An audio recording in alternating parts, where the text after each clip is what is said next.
What if the little things you do every day could either slowly destroy your marriage or quietly make it stronger, sweeter, and more peaceful?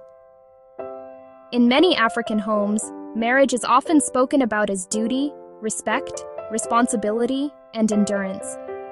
But what if we also talked more about tenderness, emotional safety, partnership, and everyday love? What if strong marriage is not only about surviving storms, but about creating a home where both husband and wife feel seen, valued, protected, and cherished? Hello and welcome to Nguimeni Taka Expressions. I am Nguimeni Taka, and in today's episode, we are talking about 10 loving habits that build strong African marriages. In the last episode, we looked at quiet habits that hurt marriage. Today, we are shifting the focus. We are talking solutions. We are talking healing. We are talking practical actions that men and women can begin today to strengthen their marriage and restore joy in the home. Because the truth is this: many marriages do not fail in one dramatic moment. They weaken slowly through neglect, silence, pride, harshness, emotional distance, and lack of partnership. But in the same way, marriages can also grow stronger slowly through consistent kindness, honest communication, shared effort, mutual respect, and intentional love. Great marriages are not built by accident. They are built on habits. And for African marriages especially, this conversation matters deeply. Why? Because many couples today are caught between tradition and modern life. They are balancing cultural expectations, work pressure, parenting stress, financial burdens, church or community expectations, and extended family influence. Men are being told to lead, but not always taught how to lead with love. Women are being told to submit, but often without being emotionally supported, heard, or appreciated. Many couples love each other, but they are tired, confused, and overwhelmed. So let us talk about habits that truly build love. The first loving habit that builds a strong African marriage is speaking with respect, even during disagreement. Many people think respect is only about how a wife talks to a husband. But true respect must go both ways. A husband who shouts at his wife, insults her, mocks her, or talks down to her is damaging the foundation of the marriage. A wife who constantly belittles her husband, compares him to other men, or speaks with contempt also weakens the relationship. Respect is not silence. Respect is not fear. Respect is how you speak when you are upset. It is how you handle conflict without destroying dignity. In a strong marriage, both partners learn to disagree without humiliation. They learn to correct without cruelty. They learn to listen without preparing an attack. Respect makes hard conversations safer. The second loving habit is checking in emotionally. Many African couples live in the same house but are emotionally far apart. They discuss bills, children, school fees, family events, church activities, and village matters, but they do not ask each other simple questions like, "How are you really feeling? What has been heavy on your heart lately? Is there anything I have done that hurt you? How can I support you better this week?" Emotional check-ins are powerful because they keep couples connected before resentment grows. They remind your spouse that they are not just a co-parent, not just a provider, not just a worker in the house, but a human being with feelings, fears, dreams, and needs. Emotional support is not weakness. It is maturity. It is leadership. It is love in practice. The third loving habit is appreciating the invisible labor in the home. One of the biggest silent frustrations in many marriages is unrecognized effort. Sometimes the husband feels pressure from work, bills, and expectations, and he thinks no one sees his sacrifice. Sometimes the wife is carrying the emotional and physical load of cooking, cleaning, planning, caring for children, keeping relationships smooth, remembering birthdays, school tasks, family obligations, and emotional tension, and she feels unseen. Appreciation changes the atmosphere of a home. Thank you for cooking. Thank you for working so hard. Thank you for taking care of the children. Thank you for standing by me. Thank you for keeping this family together. Gratitude softens hearts. Appreciation reduces bitterness. And when people feel seen, they give more love freely. The fourth loving habit is sharing responsibilities instead of assigning value based on gender alone. In many homes, there is still tension around who should do what. Some men feel that helping with household work reduces their authority. But helping your wife is not a loss of manhood. It is strength, it is partnership, it is wisdom. If your wife is tired, stressed, or overwhelmed, and you step in to support, you are not becoming weak. You are protecting your marriage. A home is not a battlefield for proving power. It is a partnership. The same is true for women. Marriage is not about keeping score. It is about carrying the load together. The healthiest couples ask, what needs to be done, and how do we handle it as a team? Shared responsibility builds unity. The fifth loving habit is protecting your spouse from outside pressure. This one is especially important in African marriages because extended family can play a powerful role. Parents, siblings, aunties, uncles, and even community members may have opinions about your marriage, your parenting, your finances, where you live, how your wife should behave, how your husband should behave, and who should have the final say. But a loving marriage requires boundaries. A husband must not allow his wife to be constantly disrespected by relatives in the name of culture. A wife must not expose every conflict in the marriage to outsiders in a way that destroys trust. Boundaries do not mean disrespecting family. They mean protecting the peace and privacy of your home. When couples present a united front, they build safety and trust. The sixth loving habit is handling money with honesty and teamwork. Money is one of the greatest stress points in marriage. Financial secrecy, selfish spending, hidden debts, pressure from relatives, and lack of joint planning can create deep wounds. In strong marriages, couples talk openly about money. They plan together. They set goals together. They face challenges together.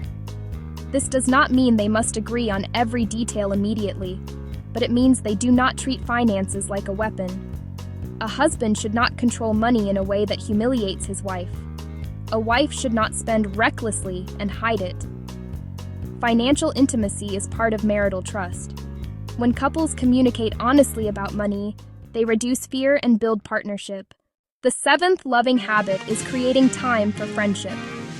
Too many couples become administrators of life instead of companions in love. They become project managers of bills, children, school runs, funerals, weddings, work schedules, and family obligations. But they stop laughing together. They stop talking deeply. They stop enjoying each other. Marriage needs friendship. Friendship is what helps love survive hard seasons.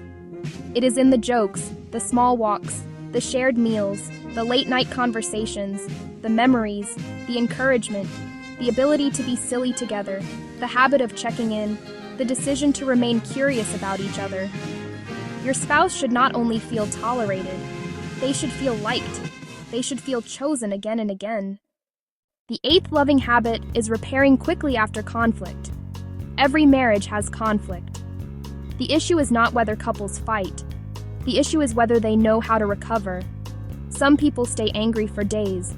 Some use silence as punishment. Some wait for the other person to beg. Some involve outsiders too soon. Some say cruel things that leave permanent scars. Strong couples learn repair. Repair means apologizing sincerely. Repair means taking responsibility. Repair means saying, I was wrong for speaking that way. Repair means not defending your hurtful behavior with pride. Repair means coming back to the conversation when emotions are calmer. The longer unresolved conflict remains in a marriage, the more emotional distance grows. Peace does not always come naturally. Sometimes peace must be pursued intentionally.